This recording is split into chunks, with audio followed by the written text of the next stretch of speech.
Good evening, everyone. Thank you very much for joining us on another Discover Wildlife evening. This evening, we will be taking you off to South Africa with Jordan Fry.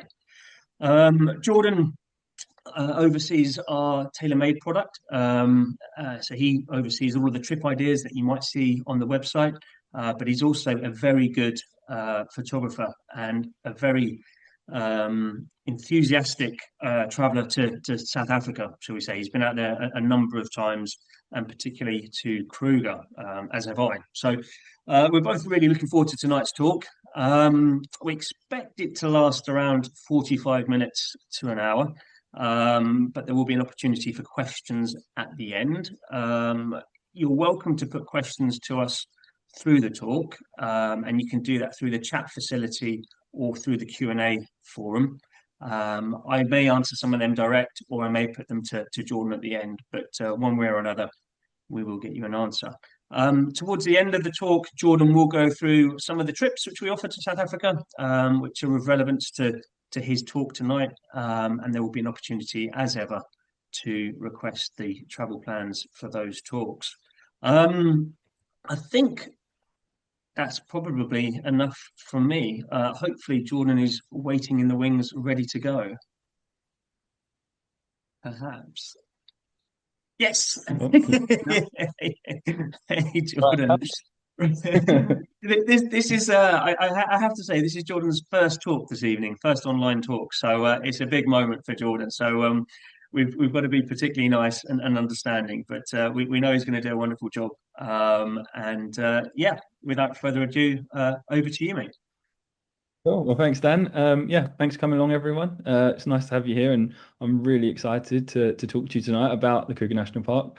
As Dan's mentioned, it's a place that I have a bit of history with, and it's somewhere that I really love. My story is that 11 years ago, I went to South Africa for the first time I ever set foot on African soil. And I went to complete a guiding qualification. So I completed my qualification and then came back and caught the safari bug and just was back and back and back. And so I've been fortunate enough to visit the Kruger National Park on a number of occasions. Uh, and although I've been to lots of Southern and East Africa, the Kruger National Park is a destination that just keeps calling me back. And my wife and I, we love it so much that we even got married there. So it's a really special place for me. But anyway, enough about me. Let's talk Kruger. So, in terms of access, from the UK, we can fly from Heathrow to either Cape Town or Johannesburg. There's direct flights with British Airways and Virgin Atlantic, and so we can fly into either city. If we fly into Cape Town, you're quite likely to want to see the city, maybe visit the winelands, do some whale watching in Hermanus, and just get really into it. But if you fly into Johannesburg, what we find is most people would rather fly straight on to Kruger National Park. And so on this map here, you see Cape Town down in the southwest, uh, Johannesburg up there towards the north, and then you've got the three blue markers next to the red one. So the red marker is the Kruger National Park, and if we work through the blue markers, they're the domestic airports that we're going to fly to from either Cape Town or Johannesburg. So the bottom one is Kruger and Mpumalanga International Airport. The middle one is Skukuza, and the top one is Hoedspruit. So they'll be our main points of entry. You can also self-drive to the Kruger from Johannesburg. It takes about 5 or 6 hours. Or you could do it from Cape Town, but it's going to be a really long drive, so I would recommend flying. So, as I mentioned, British Airways and Virgin fly there directly. It's about 11 and a half hours to Cape Town from Heathrow, and it's about 11 hours to Johannesburg. And if you want to break up your journey, do a connecting flight, you can see there's a range of options here. And then once you arrive in South Africa, these are the domestic airlines that we use. Airlink probably the most reliable and the most frequently used by us. And so from Cape Town, it's going to take you about 2.5 hours to get to the area that Kruger's in, the Greater Kruger, or about 1 hour from Johannesburg. So let's look at the park. So the park is enormous. So this map, don't worry if you can't read it properly. I'm going to break it down a little bit. But just to start with, we're looking at the size of it. And I know people worry about the fact that all of the game reserves in South Africa are fenced, and that doesn't really provide a truly authentic, wilderness experience. But I want to challenge that by saying this is an area the size of Wales. This national park stretches 350 kilometers from north to south and is about 90 kilometers wide at its widest point. And it averages about 65 kilometers wide throughout the park. So it's a big park. It covers an area of 2 million hectares, which is about 20,000 square kilometers, and that's just the national park. So if you see the little bit of darker green on the left-hand side of that map, they're the private game reserves, and those private game reserves add another 344,000 hectares to that 2 million, and they are fenceless, so the animals can come freely between them, come and go freely between them, and it gets even bigger because you'll see Mozambique on the right hand side to the east, and to the north is Zimbabwe. So in Mozambique, we have the Limpopo National Park, and in Zimbabwe, we have Gonorrhoea. And they're also fences with the Kruger. So the wildlife has this humongous area to roam and find territory. That area with Gonorrhoea and Limpopo is called the Great Limpopo Transfrontier Park.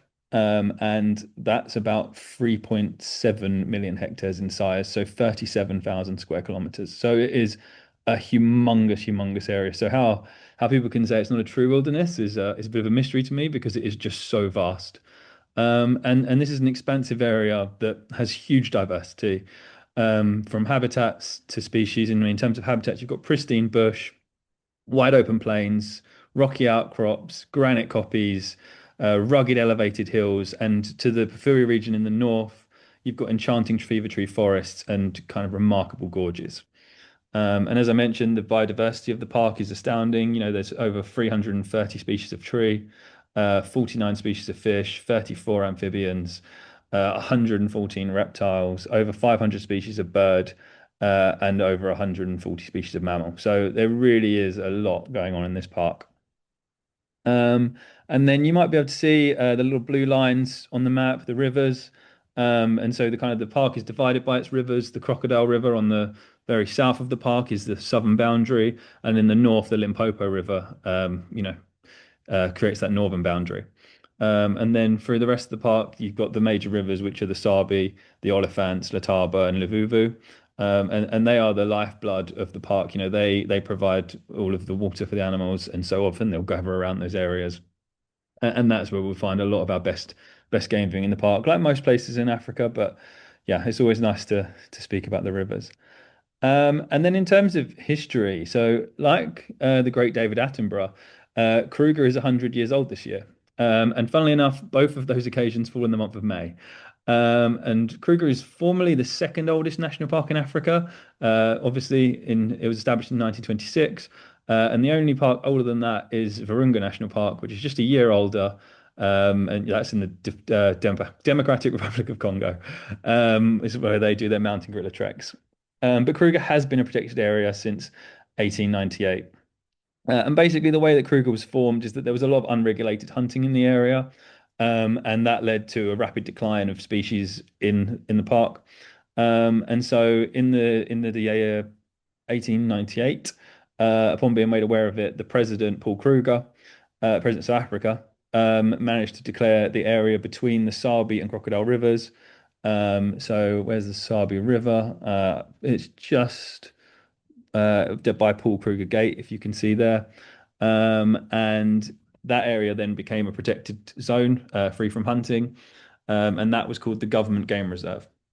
And then later on in 1903, oh, sorry, later on in 1903, the reserve, um,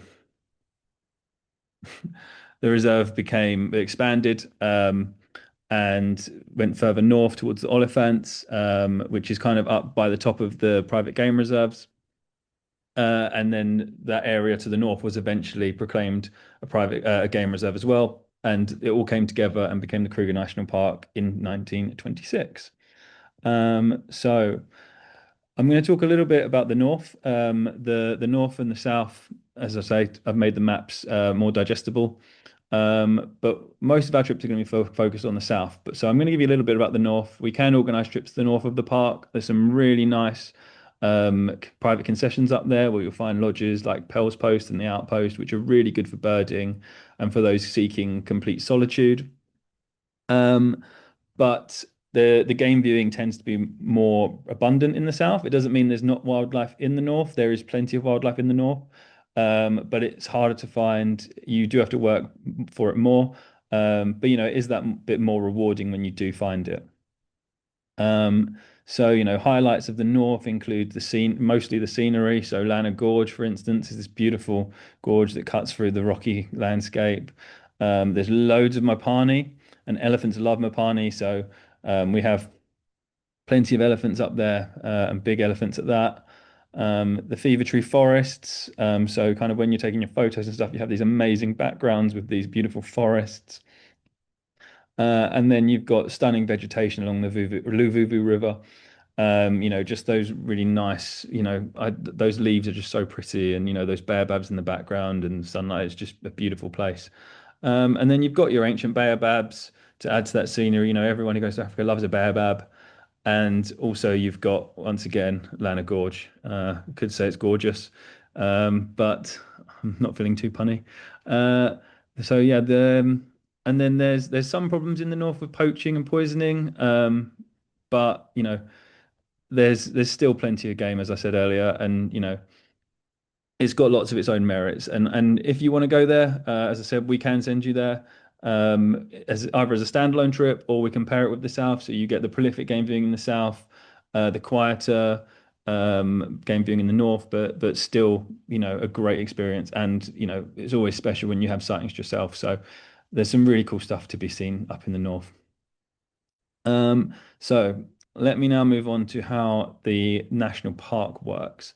So the national park is divided into the national park, which is the light green on the right, and that darker green, as I mentioned earlier, is the private game reserves. There are also private concessions run by different lodges within the lighter green, the national park. And so they all have their, little differences, and we'll talk about that now. So the Kruger National Park is great for budget safaris. You can self-drive.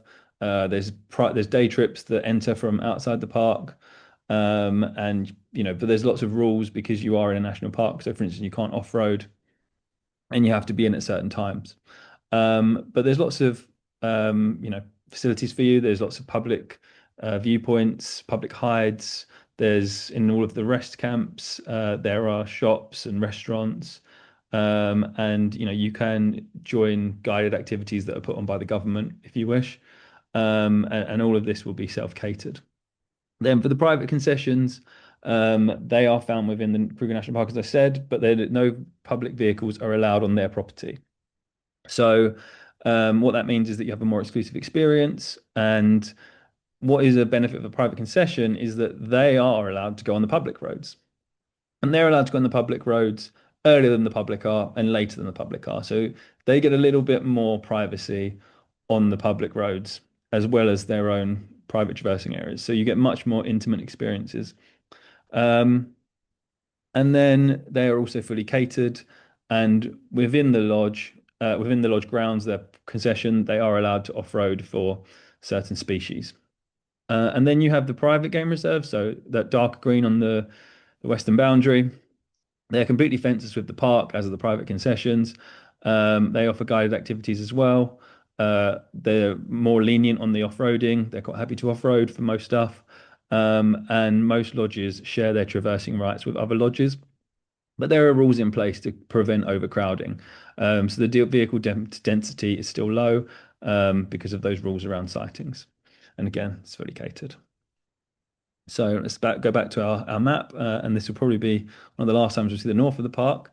But what we're going to do now is we're going to look at where the entry points are for the self-drivers and also the rest camps. So the blue circles you can see are the gates at which you can enter the park, and the red are the rest camps. So as I say, this is for self-drivers. There are 9 entrance gates from the north to the south. and there's 12 main rest camps. There's a couple of other satellite camps and bits like that, but the main rest camps are these ones here. So as I mentioned, many of them have lunch stops and shops and restaurants and toilet facilities and stuff. And there's a good road network between. So the roads consist of both tar road and dirt road. And you can get a little map from the gift shop and plot your route each day where you want to go. And there's little boards in the rest camps where you can see where people have sighted things earlier in the day or the previous day. And throughout the park, there are also a lot of like little plaques for historical sites, which will describe the history of the park to you, and which is really interesting. It goes back as far as the Stone and the Iron Age. So Stone Age is about 1 million years ago to give you an idea of the history of the park and how long back it goes. So really, really cool little details in the park. So now I want to show you some photos I've taken when I've been self-driving in the park. So first up, this is Mel Lion. This is the first self-drive I did in the Kruger National Park. I came in through the South Crocodile Bridge. And just after crossing the bridge, we saw, some movement in the distance, and we just saw this lion tearing across the plain. And shortly after, we saw another lion tearing across the plain straight after him with a couple of lionesses in tow. And so basically, one of these lions was an intruder. This male photographed here was obviously the dominant male, and he was chasing this other male away from his pride. So we were like, wow, straight into the action as soon as we're in the park. So it was absolutely brilliant. And obviously the chase was thirsty work, so he took himself to a puddle, had a little drink, and you can see the little drops of water in his mane there. The next one is from a morning in Kruger. We woke up, came out of one of the rest camps, and there just so happened to be a pack of about 20 wild dogs right outside the gate to the rest camp. And so we decided to follow them. They were quite calm. They didn't really want to go too far, and they just kind of you know got up every now and then, but mostly rested around the side of the road. And every now and then they'd get up and they'd go through their rituals where they strengthen their bonds and they think about hunting, and they're jumping over each other, they're vocalizing, they're playing with each other, and it's just one of the best things to watch on safari. It is just phenomenal.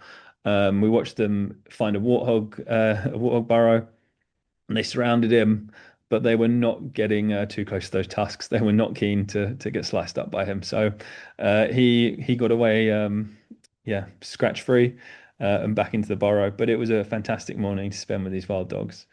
And then this is a cheetah. You see, this is one of the day trip vehicles opposite us. We just came around the corner and he just crossed the road in front of us. We had no idea he was there. The grass was long. He just popped out and crossed the road. So really cool special sighting. They're probably the hardest large predator to find in the Kruger, but there is a good population of them, and you will find them. They're just quite nomadic. So they're constantly changing territories and moving around. Buffalo, good herds of buffalo in the Kruger, which is always nice to see. I always prefer to see a herd of 200 strong than one on their own. There's just something there's much more of a presence and a powerfulness about it. So there's lots of big herds in Kruger of buffalo and also elephant. But I also like this photo because it gives you an idea of the landscape. But as I mentioned earlier on, the landscape varies massively. It's a huge area, and so that means that there's massive fluctuations in what it looks like. So this area is quite dense, but there are also wide open plains in the Kruger. But what it does is because there's so much different habitat, it supports more species and gives them more places to hide. So, it really does harbor a good amount of biodiversity. This leopard we saw on a drive one afternoon, I think. We could see her up on a rock, but the visibility was really poor. And she decided to descend down into the grass. But as you can see, the grass is similar height to her. We kind of lost her for a while. And when we self-drive, my wife never used to be into photography, so I used to sit in the back of the car so I could go from window to window. And she used to, yeah, drive obviously. And I just remember this leopard popping up out of nowhere and me trying to fill the frame with the leopard would not have anything cut off. And I just remember leaning further and further back until I literally toppled over backwards in the car. But just before that happened. This is actually the last photo on my roll that isn't of the ceiling. So yeah, so it was a really special moment. It always makes me laugh. Tawny eagle, fairly common raptor in the Kruger, but it's always nice to see them and capture a nice crisp, clear image. And then again, a bit more of the landscape. So those big rocky outcrops, and this young giraffe. And as you can see, there's plenty of oxpeckers pecking all the parasites off of them. And then this is the less good side of a self-drive. I mean, don't get me wrong, I love self-driving. I know Dan loves self-driving. It's kind of been a rite of passage for both of us in our safari lives. But they do have their drawbacks. Unfortunately, you can get stuck in a lot of traffic around sightings. And if you want to take photos, you can end up with cars in your photos. You worry that because it's not regulated, every sighting isn't regulated, that, some people are behaving wrong, and things like that. So, yeah, there's some drawbacks. You also have to queue up in the morning from the rest camps to get out first, and to get in the park if you're staying outside the park. So, and you have to, fend for yourself. You have to self cater. So, um, there's lots of good stuff about them. There's just a few little drawbacks, and obviously you lack that knowledge of a guide of where to find stuff, and a little bit of information. So what really happens is, when you've got a guide, and everything's done for you, you just get to relax that little bit more. And so we tend to focus on the private game reserves and the private concessions more, just because you're able to relax and you're able to get a better all-round experience. But we do love self-driving, so I'm not going to put you off of it. So I would probably say that most of my best sightings have come from the private game reserves. As I mentioned, they're the ones in the dark green. And the wildlife in these reserves is often more accustomed to vehicles, but in a way where they've been carefully and calmly habituated to vehicles, as I mentioned, rather than with the general public doing as they please. So, yeah, they're the ones on the western side here in the blue. I'll talk about some of them in a minute, and then obviously in the red I've circled the airports for access. So again, Hoodspray in the north, Skakusa in the middle, and Nelspruit, which has been renamed Umbombela now, and the airport there is Krumah and Mpumalanga. And then these purple circles are the private concessions. So if I go from north to south, the top one is Kruger on Thames Satara concession. The next one down is Hoyo Hoyo's concession, which has Hoyo Hoyo, Hamilton's Tented Camp, and Mbali Safari Lodge on it. The next one down to the right is Shokwan, which is another Kruger Untamed camp. Uh, to the left of that one, just above Skakusa, is Rhino Plains and Rhino Posts territory. And then the bottom one there is Jock Safari Lodge, which features on one of our trips a bit later on. So, one of the really special things about these private reserves is that they can really cater for special interest safaris. So, for instance, at King's Camp, they've got a state-of-the-art photographic hide that's water level. So you can catch these really amazing images of elephants and anything else that comes to drink. And then in reserves like the Timavati, they have their own photographic studios. So you can go to the Timavati and in Londoloza, you can go to Londoloza and you can stay in the reserve. And then when you want to go and edit your photos, you can go to the studio. You can edit your photos in the studio, and then they have, high quality printers. So you can actually print your work here, roll it up, put it in a tube, take it on the plane home, and then once you're home, all you've got to do is frame it or do whatever else you want with it, straight off the plane, which is a really nice little touch. And then you've got a few lodges that offer really good kid facilities and activities. So they'll have junior ranger programs where they'll take the kids into the bush and they'll teach them about tracks and signs, what dungs who's, and they'll do cookie making, and pizza making and all kinds of different bits like that.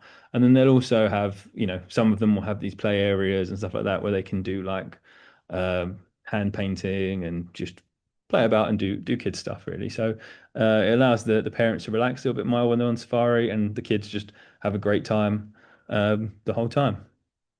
So this is at Sabi Sabi Bush Lodge and is their Elephant Centre. And then we have so this is Delini River Lodge in the Sabi Sands. And there's a number of fantastic honeymoon options across the Greater Kruger, with beautiful settings where we can arrange private dining and picnics for couples and other special treats. For instance, um, a lot of these lodges have spas and bits like that, so we can always arrange some special treatments.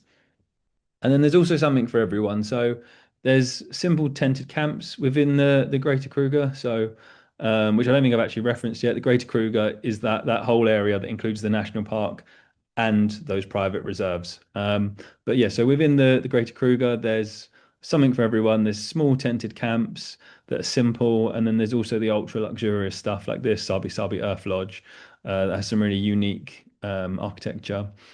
And yeah, it's quite interesting. But yeah, so something for everyone in Kruger.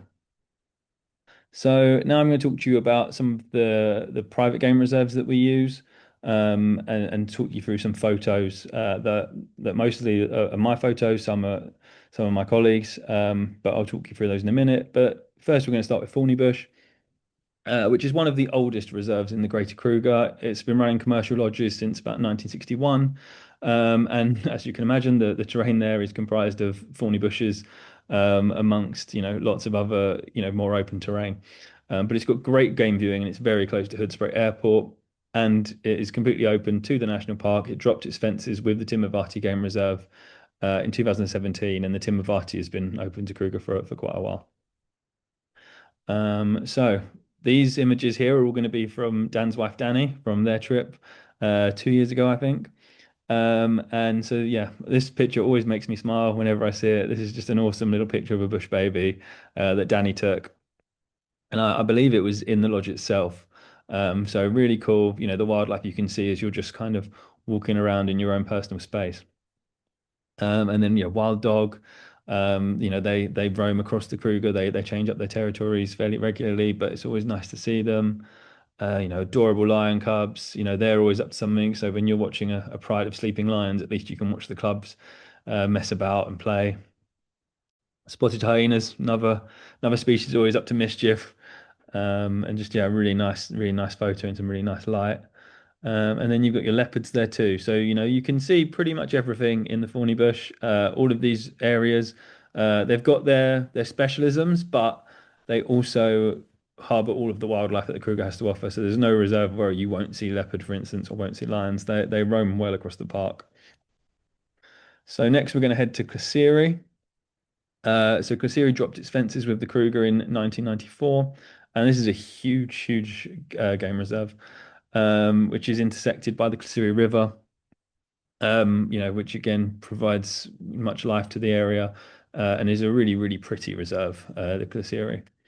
So it's important to note that the last photos I showed you from Danny were in July, August time. So that will be the dry season. So in terms of seasonality, we're looking at May to October-ish is going to be the dry season, and then November to April time is going to be the wet season. So the wet season is going to be hot and humid, obviously a lot of rain, and the dry season is warm during the day, very dry, but at the night time you're going to want to wrap up nighttime you're going to wrap up, and for your morning and afternoon safaris, you're going to want to take a jumper or a jacket with you because it is going to get cold at the beginning of the morning and the end of the evening safari.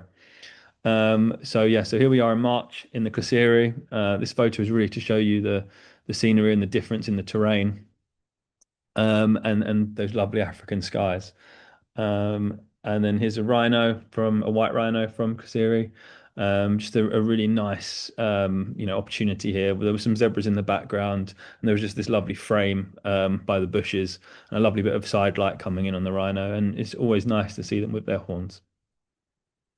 A lilac-breasted roller, again, a very common bird across Africa, but it's one that is so pretty you just can't help but pick up your camera when you see one. So especially when they're that close. So that one was nice and close and got a nice photo of it there. Really love this photo. I try to be a bit more creative in my photography, and like to use, particularly when I'm photographing baby animals, to use like a female elephant to scale it and show how small he is in comparison to the adult. And then there's a nice bit of light coming through there that creates a bit of an ethereal glow. And then what really strikes you is that eye that stands out in the middle there. So, and there's lots of texture and detail in the trunk. So it's a different image. As I say, I like to be a bit more artistic with my photography, and I think this one came out really well. I like to call this "I'll see you in two ticks." I wonder if you can see why. But sometimes you do get very close to the wildlife, and my lens didn't want to focus on too much, but it did want to focus right on his eye. So we've got this lovely image here, lovely clear, lots of detail in the eye, and it shows you how close you can get to wildlife here. And then in the middle of the day, when the sun's really bright and there's a lot of contrast and shadows, we want to whack up our exposures, blow out the shadows, and capture these nice high key images. So this giraffe had just shaken off a load of oxpeckers off his neck, and just before they came back, I managed to snap this and couldn't wait to get it in post processing. And so that's the Klassiri. One thing I haven't mentioned is that the Klassiri and the Timbavati share an entrance road. So I'll talk a bit more about that in a minute. But basically, there's a tar road that if you come out of Peterborough Airport, you turn left and then continue down the road. That road goes straight to the Timbavati Klassiri Gate. It's called the Nkulu Gate. And once you go through there, you have the Klassiri on the left and the Timbavati on the right. And so basically, if you're staying on the Klassiri, you can only go on the left-hand side. If you're staying in Timbavati, you can only go on the right. But you can kind of share sightings on that main tar road. So the Timbavati itself is a big game reserve, a very popular game reserve. There used to be TV shows about the lions of the Timbavati because it's very famous for them. And so that's where we're going to start here. Here's two lion cubs that we saw. Again, this is in March, so it's quite green. And basically, these lion cubs had just been feeding on a wildebeest carcass that mum had killed. And so, like kids on a sugar rush, they were, full of energy, wanted to play, and they were just tussling in the grass, having a great time. And yeah, we managed to capture this photo. So really cool, nice sighting in the Timbavati there. And this is where those roads come into play. That road comes into play. So we got a call that there were dogs on the tar road, headed up to that tar road that intersects the two reserves, and the dogs are coming towards us. So we're just sat there crossing our fingers, going, please, please make them go to the right-hand side into the Timbavati. Thankfully, they did. So we were very happy. Our guide surmised where they were going to head. So he kind of took us off another road. We got ahead of them. We got low down in a little divot. And we managed to capture these dogs coming towards us at eye level, which made some really great photographs. It was a really cool sighting. They then went on to hunt impala. And in the long grass, it's just brilliant because you just see impala heads springing up every now and then as the dogs fly after them. So it's really fun to watch. Plenty of giraffe in Timbavati, and it just kind of shows you, in March we're still getting a little bit of that rainy season, but what it does is for photographs and stuff, it creates a really cool moody sky that looks really nice in photographs. But you've still got a lot of nice sunlight coming in on the giraffe. So, it's a mixed bag in that time, but you do get a lot of the greens, and it's a very different experience. It's definitely worth seeing the Kruger in both sets of seasons because it is immensely different. And yeah, Timbavati lions. So another one, this young male was chilling with a female, not far from our lodge. And we came around, saw them one day. In the morning, he had the sun shining on him, and it was just really bringing out the ginger tones in that mane. And sometimes you just can't help but love a lion portrait, especially a male. So I had to capture that one. And then another one from Timbavati, this elephant. You can see again, there's like these rolling hills. So it's quite a steep hill he's come up towards us, and it goes back up the other side. And so again, it shows the landscape and how it varies and bits like that. And then this elephant is, I quite like the shadows on him. Shadows are normally a bit of a pain when you're taking photos, but sometimes you can use them to create a bit more of an effect. And I like how it's created this moody effect. So now we've got a red-necked spurfowl. And he was just, up on a log, up on this tree branch early in the morning, surveying his area, seeing if it was safe to come down, making sure there were no leopards about. But I just really love the way his chest is illuminated by the sun there. And then a special treat for you, as I mentioned earlier. So Nikki, who's one of our sales consultants, was in the Kruger over the last 2 weeks, and very, very recently, they've discovered this new little white lion cub. So Timbavati is famous for its white lions. And there's also some in the Kruger area towards Satara, but there's only about 5 or 6 known white lions at the moment. Um, and Nikki turned up and was fortunate enough to see this. I think he's 3 or 4 months old, this little cub. So that's really, really cool. She sent me, she said, pick whichever photo you want, but she sent me 3 photos and I couldn't decide because they're all brilliant. So I just had to share them with you because they're very special. But these white lion cubs, then, or white lions, they're not albinos. They have a genetic condition called leucism, which causes them to produce, well, very little melanin, which makes their their fur white, and sometimes their eyes go blue. And here he is playing with his tawny sibling from the same litter. So, yeah, you could have six or seven tawny cubs and one white one. It's just how the genetic draw goes, genetic lottery. A very, very cool spot, and hopefully this little guy is going to grow up and rule the Timavati for years to come. And so now we're going to move on to the Sabi Sands. So Sabi Sands is famous for its leopards. They're very well habituated to vehicles, and so normally they're quite skittish. But in the Sabi Sands, where they are used to the vehicle, they're quite comfortable around the cars, and you can have really prolonged sightings with them and see interesting behaviors. But I have mentioned that Timavati is great for lions, and the Sabi Sands is great for leopards. The Timavati has plenty of leopards, and the Sabi Sands has plenty of lions. Um, they have their specialisms, but the wildlife, as I said earlier, does roam across the whole park, and so you can see pretty much all the species anywhere in the park. So these are some of my photos from the Sabi Sands. This is a little leopard cub. Of course, we had to start with a leopard in Sabi Sands. And so this one was on a drive where our guides knew there was a leopard in the area.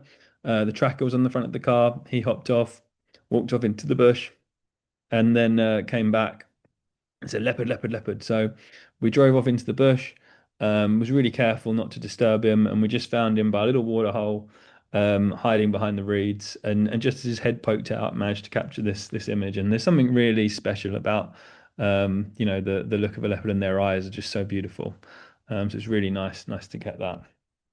And then sometimes, when you're photographing a herd of elephants, you will get a lot of chaos going on. There's a lot going on, and so it's nice to just go for the details, and get those nice little photos that have. Although there's a big herd here, just get that trunk poking out above the crowd. As I mentioned, you do get lions in the Sabi Sands as well. So here we go, a male. He was with a pride of about 12 other individuals. He was one of 2 males. And we got to sit there with them. We were having a sundowner drink, and we had to cut it short because the lions turned up. So we had to hop in the vehicle, but who's going to complain that they didn't finish the gin and tonic because a lion showed up? We'll just, we have enough one at the lodge later to celebrate. So another very cool sighting by that waterhole, and the 2 males just roared into the night, which was fantastic, and we could hear them once we were back at the lodge still. So really, really cool experience.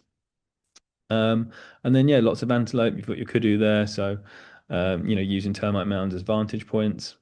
There's lots of other antelope species: bushbuck, inyala, impala, duiker. There's lots of antelope around. Blue wildebeest, plenty.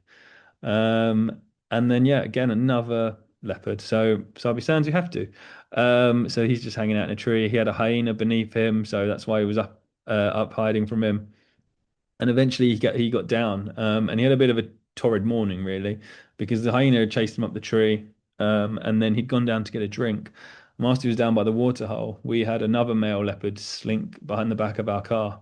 And I said to my wife, "Oh, I think this guy's not in for a good afternoon or good morning." And this other leopard turned up behind him, pounced on him, and had a little scrap. Turned out that the leopard that attacked him was his father, and was basically saying, "Look, you're old enough now, get out of my territory." So yeah, very interesting morning on safari there. And then this was taken at Arathusa Safari Lodge. It was actually taken from my balcony in my room. There's a big waterhole out the front of Arathusa. We'll talk more about that in a bit. But these saddle-billed storks had just come down, and there's just those really nice green leafy trees behind them that create a really pretty backdrop. So, just wanted to take a photo of it. And then finally, we've got one last leopard in the Sabi Sands with that just classic stance when a leopard's seen something and their tail curls. Again, just a really nice image to get. So moving on, we're going to talk about some of our trip ideas that we have already. So the quintessential Kruger Safari is designed to be, well, all of our trip ideas are completely flexible. We can customize them to your interests and what you want to get out of your safari. But you'll see on the website for this one that we've listed a lot of accommodation options so that you can go on and you can look at them and you can see what ones take your fancy. And it's not an exhaustive list. We do work with other safari lodges in the Greater Kruger that aren't on the website. There's just not enough time to get them all on there, but we do work with them. And so if there is one that you want to stay at that isn't on there, please get in touch because we probably do work with them already. But basically, this one has been designed to offer a good entry level safari.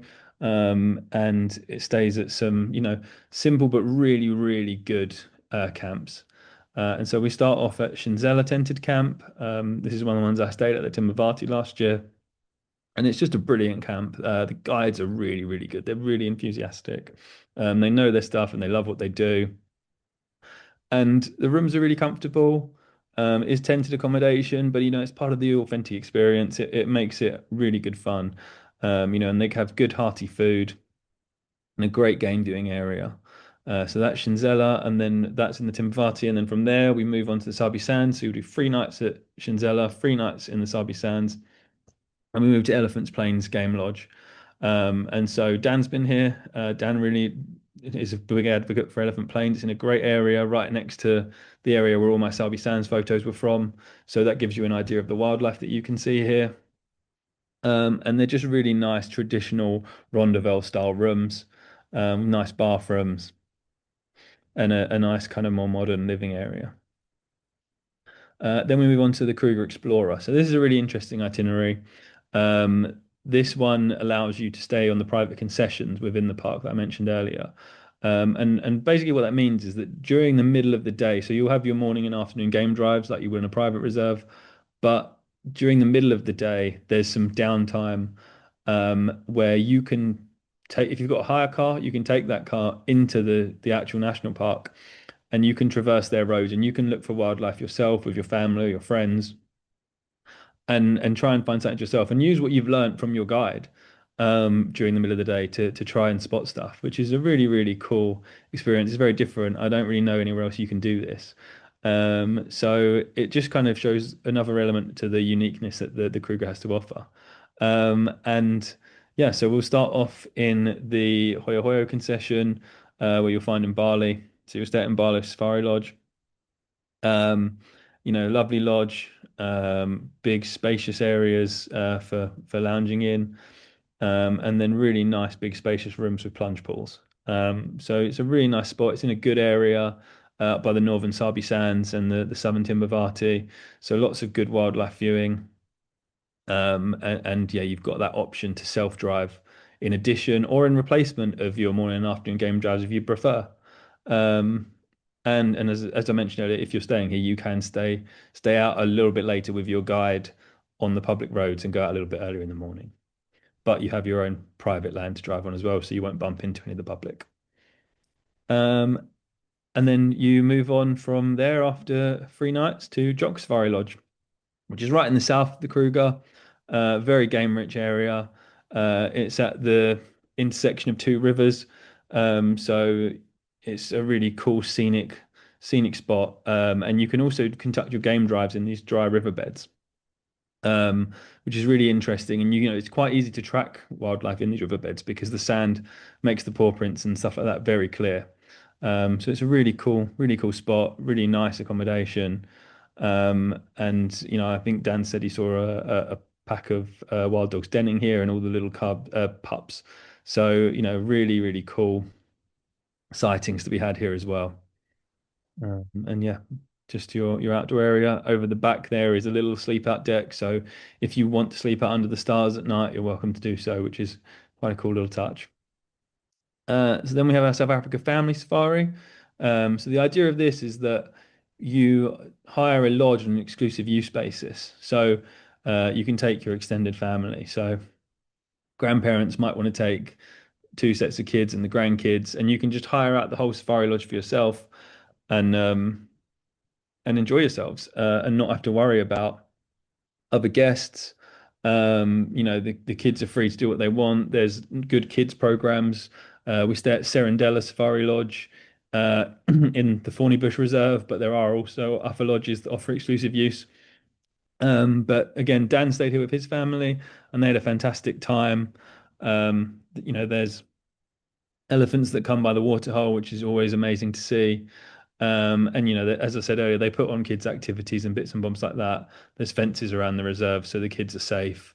And you can just relax a bit more. And also, you can control your schedule. So if you want to go out an hour later in the morning because the kids are tired, you can do that. And if you want to come in a bit earlier because they're getting bored, you're welcome to do that. And if you want to eat a little bit earlier, you can do that. It's completely up to you. It's like having a private villa with a chef and a safari guide, essentially. So it's a very, very cool experience. And the rooms are beautiful at Serendella. And his happy free family on their safari, having a nice sundowner. So very, very cool experience. And how cool is this? Having, your nieces and nephews and these cousins all there just swimming, playing in the pool, and then looking out onto a herd of buffalo drinking from the waterhole. It's just, I mean, yeah, I would have dreamed of this when I was a kid. So it's just amazing. And this is a new trip, Cape Town and Kruger highlights. This only went live on the website yesterday, so it's been exclusive for you guys today. It visits Cape Town for 4 nights. Stay at a hotel called the Victoria and Alfred, right on the Victoria and Alfred waterfront. So kind of in the heart of all the hustle and bustle of Cape Town in the main tourist area. As you can see, Cape Town is one of the most beautiful cities in the world, in my opinion. Just because it has that natural element to it, as well as being a proper city. So again, here's the waterfront with that lovely view of Table Mountain as a backdrop. And then also, as I mentioned, it's got lots of wildlife. That natural element really is there. So not far from Cape Town is Simonstown, where you've got the penguins colony on Boulders Beach. So this is a photo I took down at Boulders Beach a couple of years ago, where you're able to get really quite close to the penguins. And another one here that I took that just kind of shows that minimalistic element to photography, but also shows the boulders after which Boulders Beach are named after. So this itinerary will take you to see them. It'll take you along Chapman's Peak Drive, which in my opinion, is one of the most stunning drives in the world. As the sun illuminates those cliffs, the glow is just phenomenal, and you've got that Atlantic Ocean on your side. So really, really cool. And then down to the Cape of Good Hope, where you've got Eland, Bontebok, Cape Mountain zebra, plenty of baboons, and where else are you going to see ostriches on the beach? It's not a common sight, but you might get to see that here. So very, very cool. And then the most important part of a visit to Cape Town is obviously the Cape Winelands. So we can arrange a stay in the winelands. We can arrange day trips, whatever you're after. We can get you your wine fix. So just let us know. As I mentioned, you stay at the Victoria and Alfred Hotel on the waterfront.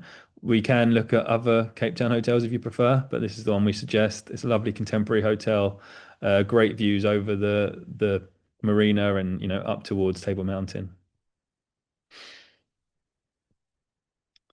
And then after 4 nights in Cape Town, we're going to fly you to the Sabi Sands. And this is the lodge where, as I mentioned, all of my Sabi Sands photos came from. It's Arafusa Safari Lodge. And you've got that huge waterhole that I talked about with the saddlebill storks. And you'll get plenty of game come down here. Inyala, bushbuck, elephants, buffalo will all come to drink at this waterhole at some point during the day. And well, perhaps they'll come to drink at some point during the day. And also, this pool is very often filled with hippos. So there's a good chance that you can sit there between your safaris, relaxing and just listening to the honking of hippos and seeing them pop their heads up and blowing water out of their nostrils and bits like that. So really, really cool. They've just had an update to their kind of dining and living area. So that's nice and modern now. And the rooms are also very nice and spacious. with outdoor showers.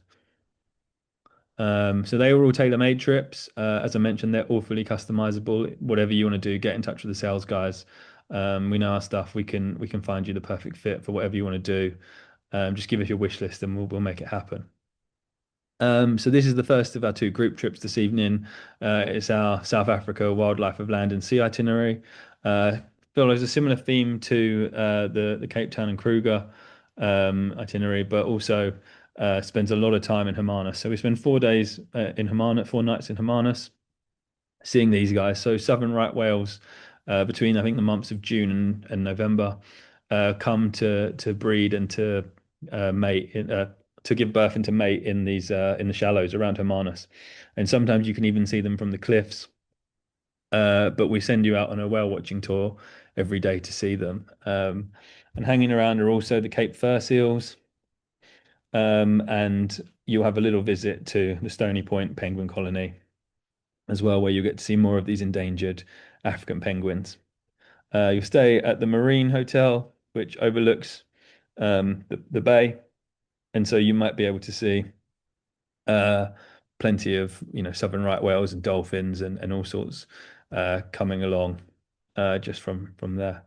There's also the chance to see humpback and as I said a few species of dolphin. And yeah, the Marine Hotel is just a very nice hotel. From there, we'll fly you from Cape Town to Hoedspruit, where you will then go into the Kasiri and stay at Baobab Bridge.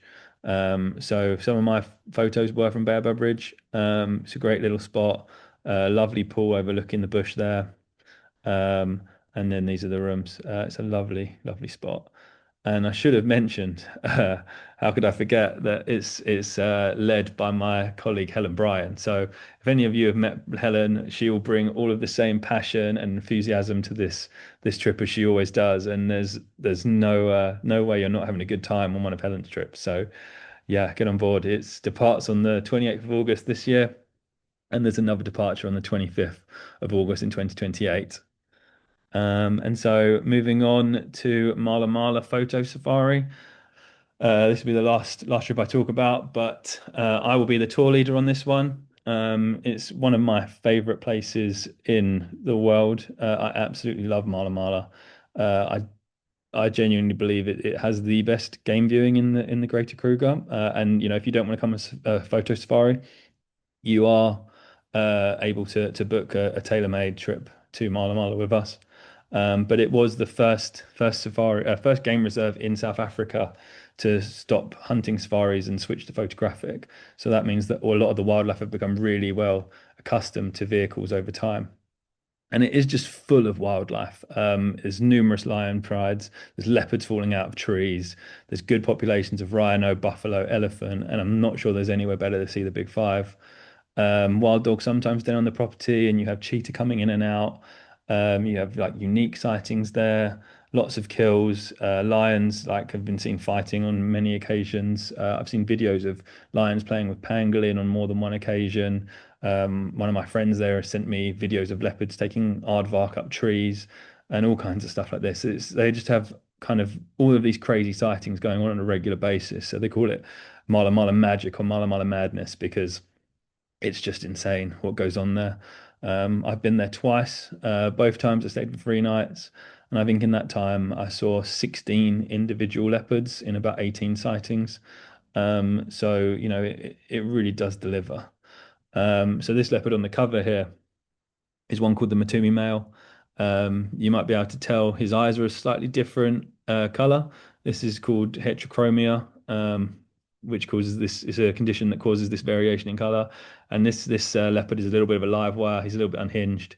The first time I saw him, he was up a tree and a herd of elephants passed underneath him. And he decided that once they passed, it would be a good idea to climb down and stalk them. And I've had it told to me by a friend that works there that he then started trying the same thing with giraffe about a year later. So I'm pretty sure he's never going to catch a mega herbivore, but God loves a trier. So watch this space. I just hope he doesn't get himself in trouble. And so we'll look at Mala Mala as a whole. So this grey area is the Sabi Sands, and this dark green area is Mala Mala. So it's a huge reserve. It's the biggest private game reserve in the Greater Kruger. It covers about 13,200 hectares. And then you'll see the lighter green at the bottom, which is Kirkman's Camp. So Kirkman's Camp has about 2,700 hectares of traverse, but Mala Mala are allowed to use that traverse. So Mala Mala have nearly 15,000 hectares of area to take their guests, and they're allowed to drive on that Kirkman's Camp side, but Kirkman's Camp are not allowed on Mala Mala side. So Mala Mala guests have this really exclusive, massive area to search for wildlife. And that blue line that goes through the image is the map is the Sand River, and Mala Mala has 13 miles of Sand River frontage. And what this means is that it draws in wildlife from all over. It's the lifeblood of Mala Mala, but it attracts so much wildlife to the area, and all of the lodges are positioned along the river. So there's quite often incredible sightings happening just from the lodge itself. And then on the right-hand side, the eastern side, there's that border with the Kruger National Park. This is about 12 miles long and is completely fenceless, so wildlife can come and go between. And also the camps are all on the west side of the river. They've said they'll never build on the eastern side, so that whole area east of the Sand River will be just a wildlife haven for years and years and years to come. So that's really cool. And it just delivers sightings, as I said, and is a really exclusive experience. And here's some of my photos from Mala Mala. So this is the a cub of a leopard called the River Rocks female. And basically, we were watching her play. This is one of my favorite mornings on safari for about 2 hours. Tumbling around the trees. They had an impala carcass down below. She was batting it, playing with it, taking off little scraps, and just jumping around the trees. And they say cats always land on their feet, but I saw this little one tumble out, land on her bum, but she's a resilient little one, and she got back up, climbed back up, and did the whole thing all over again. So it was great fun to watch her. And her mum was just up above, so you might even be looking at her mum right now. This is her again. Look at those beautiful eyes. Once she tumbled down, and she was probably looking how to get back up. So really pretty little cat, and just a great morning. Here's her mum who was above, who was just kind of surveying the area. She'd heard a noise. She was sleeping, but she got up and was really quite agitated. So she was looking around to see what was out there.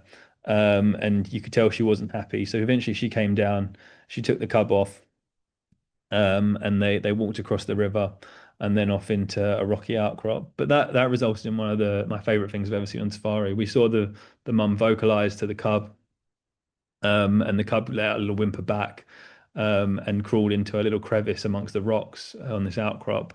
We realized that was the mum communicating to her, saying that I'm going off to hunt. You hide yourself, and I'll be back later with dinner. So just a really cool, really special experience.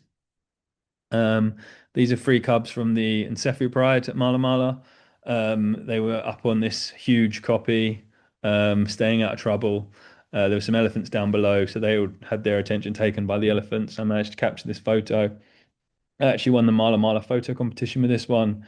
And I just really like how the leading lines of that rock kind of flow down and up from underneath towards the lion cubs, like a little arrow. So, yeah, we got some really nice light and a great sighting. It's got free white rhino here. Another good sighting. These guys just kind of looked up, and noise went on behind us, probably an elephant, and they all just stood up and looked at us at the same time, which was a really nice moment. And there's an oxpecker on the horn of that one on the left, which is quite a cool touch. The mum's got a bit of an injured ear. So she's key. The females are always gregarious. They quite often keep their young calves around and their sub-adult cubs around. So yeah, hopefully they'll be helping her to detect any danger. Then we've got this Klipspringer. As I mentioned earlier, there's a lot of good places for Klipspringer in the Kruger. And this one is on a nice clean rock on Mala Mala. And it was just nice to blow out that sky and get a nice clear image.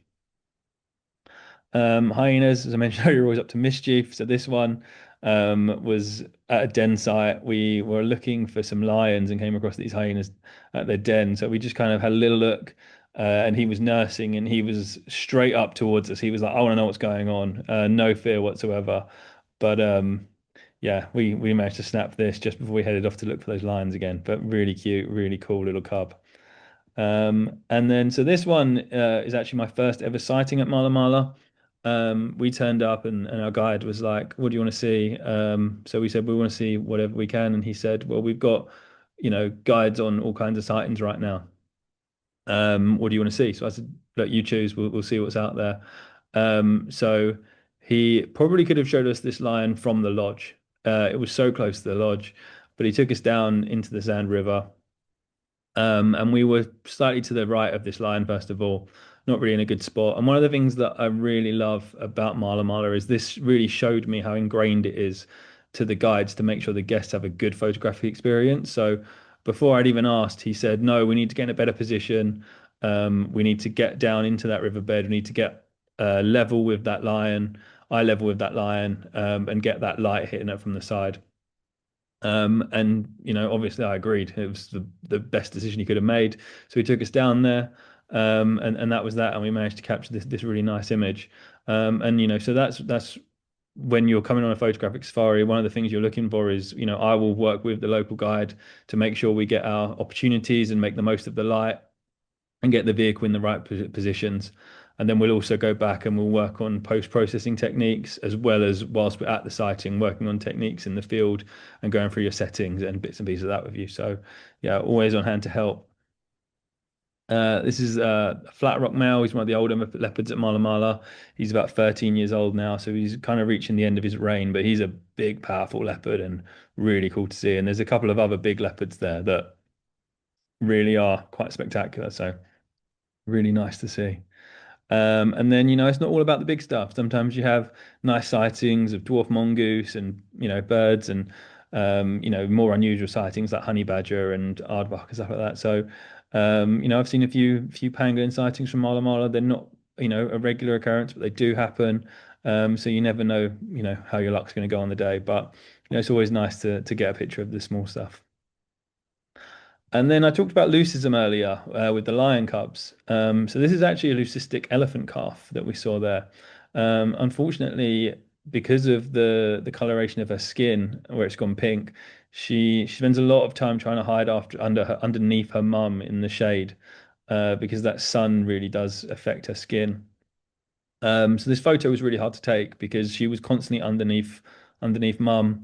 But in photography, sometimes you have to take your moments, and when she was out of the shade, we managed to capture this picture. So really, really interesting sighting, really different.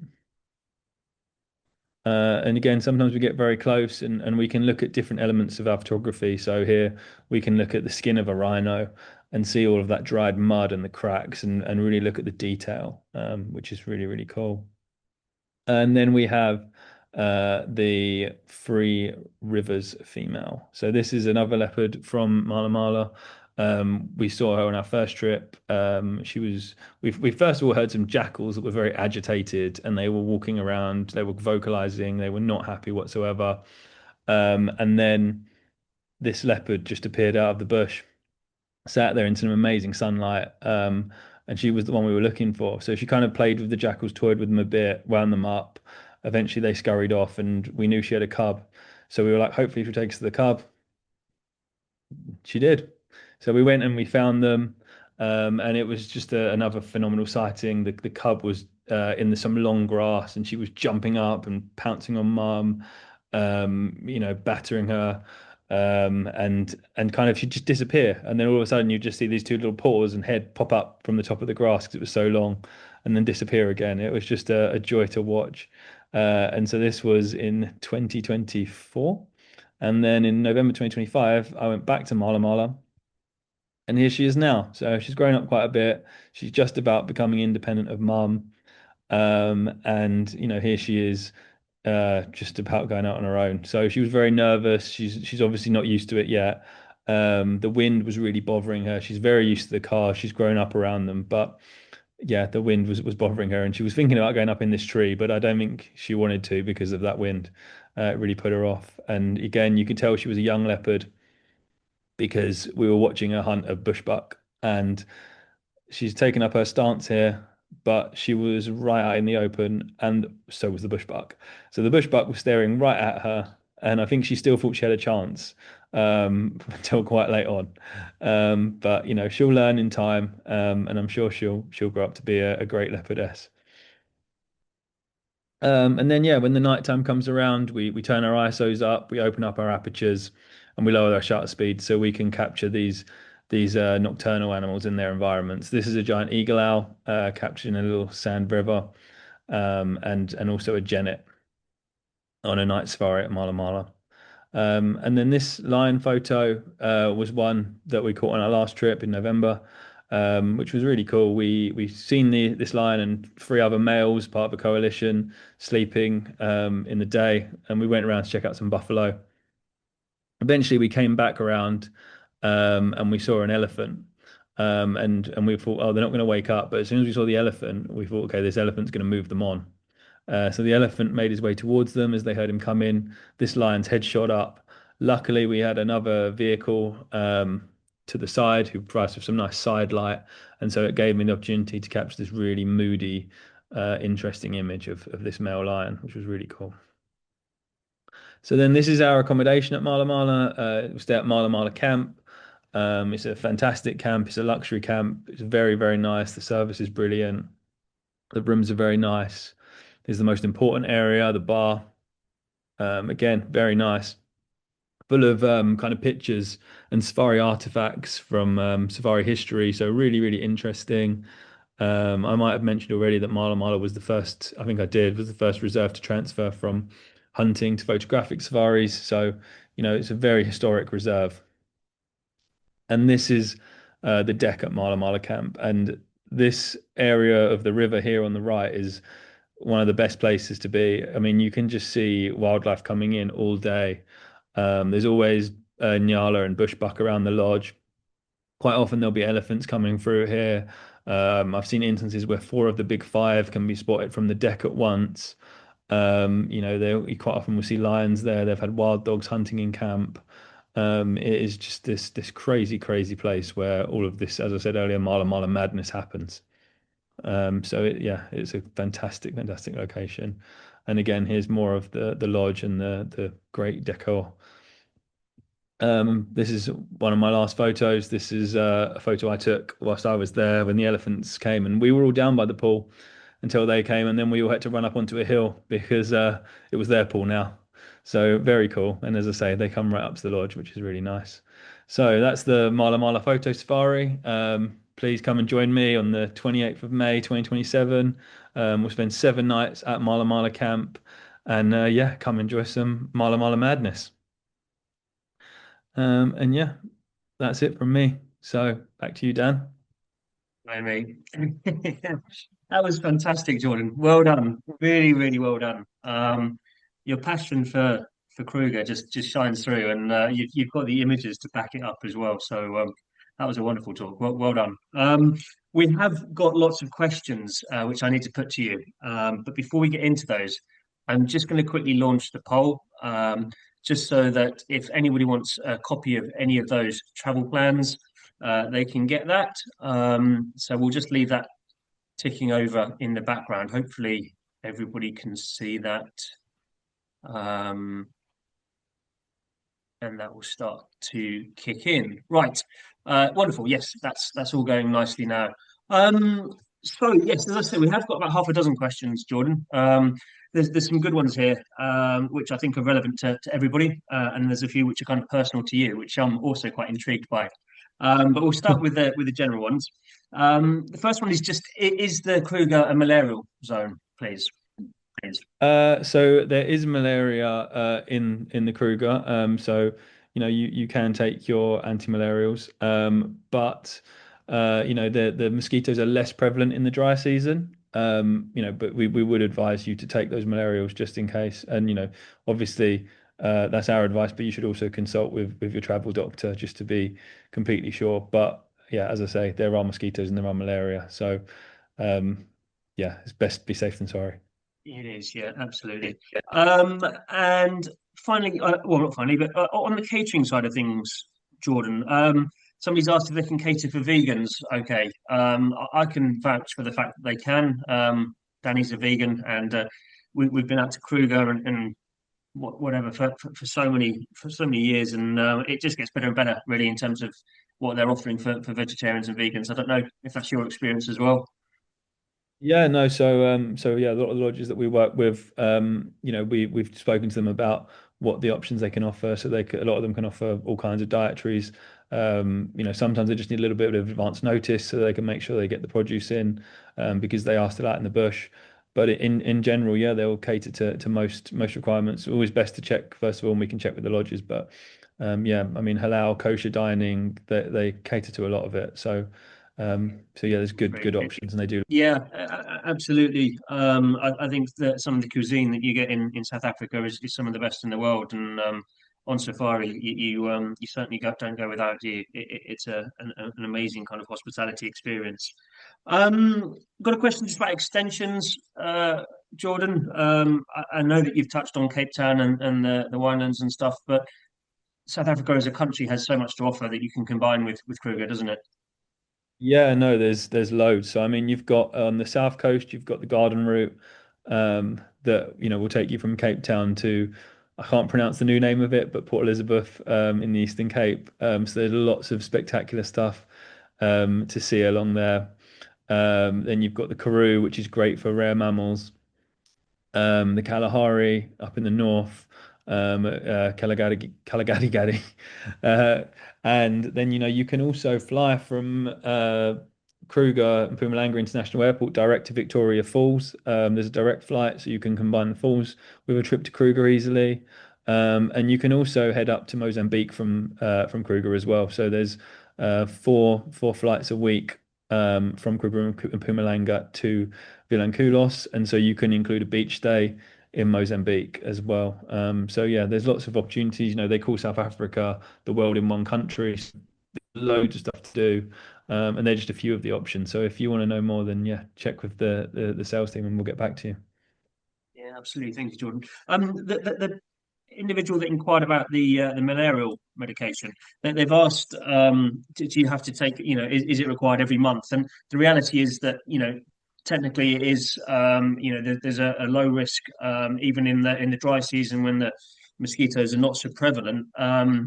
I've been out there maybe 7 or 8 times now, and if I'm traveling in the dry season, June, July, August, I personally don't actually take the anti-malarials, but that's my choice. That's not something that we would recommend. But everybody's different. I don't know about you, Jordan. Yeah, no, I make the same personal choice. So I've kind of taken antiquated risk, and take that on myself. So same as Dan in the dry season, I don't tend to take anti-malarials. But yeah, in the wet season, it's definitely worth it. And as I would say, we would advise taking them year round so that you're better safe than sorry. But yeah, the best option is to check with the travel doctor. But personally, that's my experience. I don't take them in the dry season. Yeah, absolutely. I worked on a conservation project out there for about 6 weeks, a long time ago now, too many years to mention. But I was out there, and the malarials just weren't really working for me, so I came off them, and I didn't have any issues. But like I say, that's not us saying that that's recommended or anything like that. That's just what we do personally. So hopefully that answers that question. This is a bit of a fun one for you. What's your favourite safari animal? My favorite safari animal. Let's go put That you is on a the tough. spot. Yeah. I've probably got to say wild dog. They're always up to something. It's always a special sighting when they come along, and there's always a chance they're going to hunt. So there's always excitement around wild dogs. It took me a long time to see my first one, but after I saw my first one, God, I was hooked on them. So yeah, it's got to be those guys, I think. Yeah, I'd second that as well, actually, mate. I spent ages chasing after wild dog, looking for them in South Africa, driving around all of Kruger, and I'd always miss them. And then eventually we kind of like broke our duck. And since then I've been really lucky. But they can be an infuriating species, but it's quite nice to actually have to work for something, isn't it? And then you kind of fully appreciate it. But they always seem to put on a good show, like you say, just the interactions between individuals. Louise has just asked about the what months can you combine the whale watching with the safari. I think you did mention that, but that is really June through till November, isn't it? I'd say the peak months are kind of August and September. Yeah, for Hermanus and Safari, yeah, I mean, it is. You've got to be aware of the weather down in the Western Cape, so Cape Town and Hermanus. It can be a little bit wetter at that time of year. But a lot of the days you'll still get clear skies. So yeah, but it is June to November. So you can, and again, that's peak time for safari in Kruger. So you get that dry bush, which means that the wildlife viewing is easier. So yeah, that's why we send our trip out there in August time, because we get great game viewing and we get great whale watching opportunities as well. Yeah, the whale watching is outstanding. I did it for my 40th. I combined the safari and the whale watching from the Marine Hotel, and it's just a wonderful spot. You can literally just watch the whales from your room. You go out on your balcony and stuff, and just watch them from there. And they usually put on a really good show, particularly in the afternoon. They get a bit more acrobatic and stuff. So it's a very special place, nice restaurants and everything. So highly recommend that one. Um, I think we're getting towards the end of the questions now. I'm sure people need to get on with their evenings and stuff. But the final one here is, what was the best thing about getting married in Kruger? And what's your favourite sundowner? Oh, okay, they're good questions. So a couple of things for me. The Sorry, best mate. thing That's all right. One of the best things about getting married in South Africa was taking one of my friends on safari for the first time. So we had about 40 people come out, and not one of them had ever been on safari. So taking them out there, seeing their faces, and stuff like that was just amazing. Like there was an Nyala behind us as we got married, and straight after the ceremony, my wife and I went off to take our pictures, and all of my mates went around the corner and saw a leopard. And so, there was a bit of banter and stuff like, oh, Jordan goes to Safari all the time, but he's not seen the leopard today and stuff like this. So, yeah, lots of fun stuff and lots of good memories with friends. And in terms of sundowners, it's got to be a Savannah, I think, for me. A nice cider. Nice choice. Yeah, very, very good. That or a Windhoek for me. I do enjoy the Windhoek. Jordan, I think we're pretty much there, mate. There's lots of nice comments coming in about what wonderful talk you've given tonight and how exceptional your photography is. So again, really, really well done for that. And thank you everybody for joining us tonight as well. Really appreciate you turning up this evening and tuning in. We will be in touch tomorrow for those guys who have requested travel plans, and we hopefully look forward to seeing you next week as well when we have a talk on Uganda, another African destination, but couldn't be more contrasting with what we've heard tonight, really. So, yeah, absolutely super evening. Thank you so much, Jordan, and thank you for joining us. And we look forward to seeing you next week. Thank you, guys. Yeah. Thank you very much. Thank you. Thanks, Jordan.